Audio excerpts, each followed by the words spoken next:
Welcome to McKinley Systems Integration, MSI, where we integrate most any BMW engine into any BMW chassis. Today we're talking about a project that I've been working on for a very long time, mostly because it's very expensive, and that is the BMW E31 8 Series with the S85 V10 engine, the most expensive motor of its time for the most expensive car of its time, and actually still is very expensive because parts are hard to come by. Very rare car, so you do have that to contend with. My name is Frank Macaluso, and hey, before we start, if you like the content of this video, don't forget to hit that like button, always a good idea. I have been replacing the steering pinions. I removed and modified and reinstalled them, basically shortening that stock about 1.5 inches for additional clearance. I had to have it milled down to accept a 3/4 inch double D shaft. Notice the left-hand drive and right-hand drive gears are opposite. They're non-interchangeable. The racks themselves are also opposite and non-interchangeable. Installation is the reverse of the removal, so ensure that that outer cap lid is loaded with grease.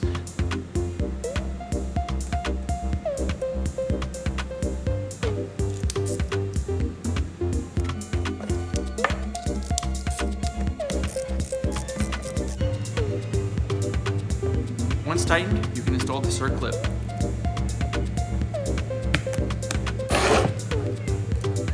Install that rack tensioner cap. Do not over tighten. The idea is iterative by feel. Snug, then test for smoothness of operation. If it's too loose or too tight, then adjust. Then I had to lower the subframe. I needed to cut it out so I can recenter it and lower it to allow the steering column clearance through the driver exhaust header.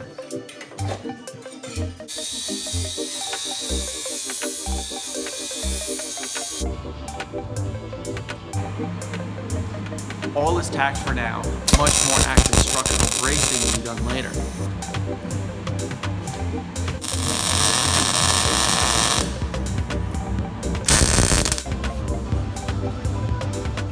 The driver header, right? The collector band needed to be modified.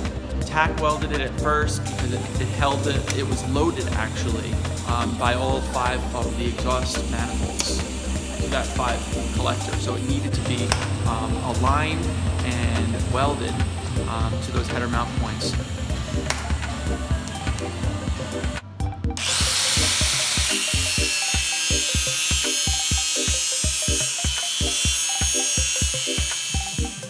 I had to bolt them in place with a couple of copper nuts.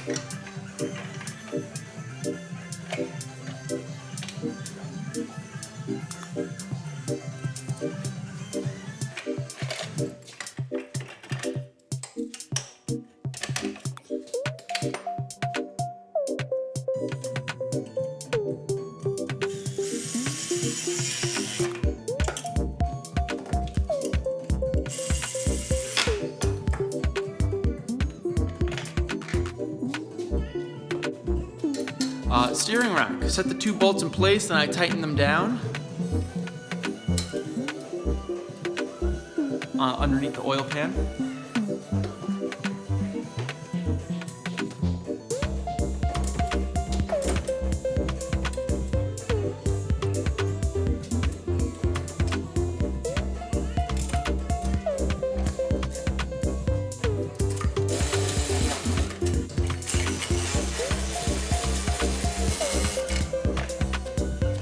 Then I installed the lowered U-joint, then installed the 3/4 inch double D steering column, and install on the lower U-joint first, then install on the upper U-joint.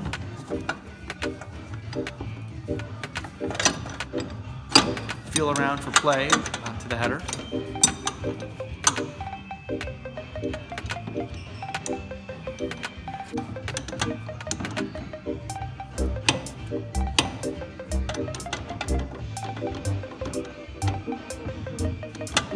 Still need to affix a tie rod and in place over the steering column. 5/8 diameter bushing should do the trick. I'll install that later to hold the steering column in place.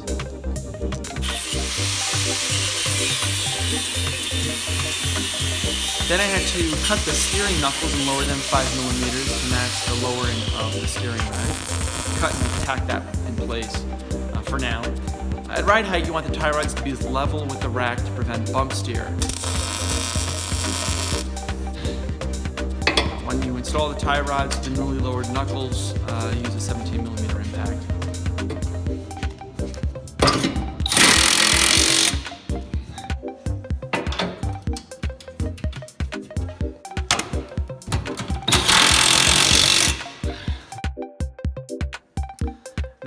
Then I simulated the ride height, where I looked underneath the car and I had plenty of clearance, and I'll need to fabricate an oil pan skid.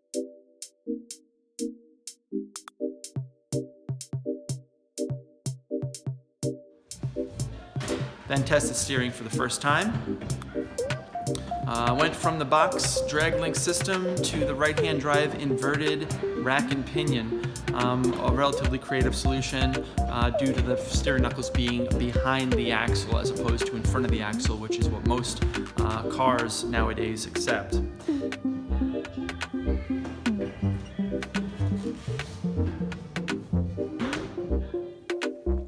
Hey guys, thanks for watching. I hope you learned something from the content of the video, and if you're interested, be sure to leave comments. I always accept any comments, good or bad, and hopefully it'll make me improve my video content later as I continue to move on this project and really get into some more exciting stuff regarding paint. Let me know what you'd like to see. Give me a comment and like the video. Thanks a lot.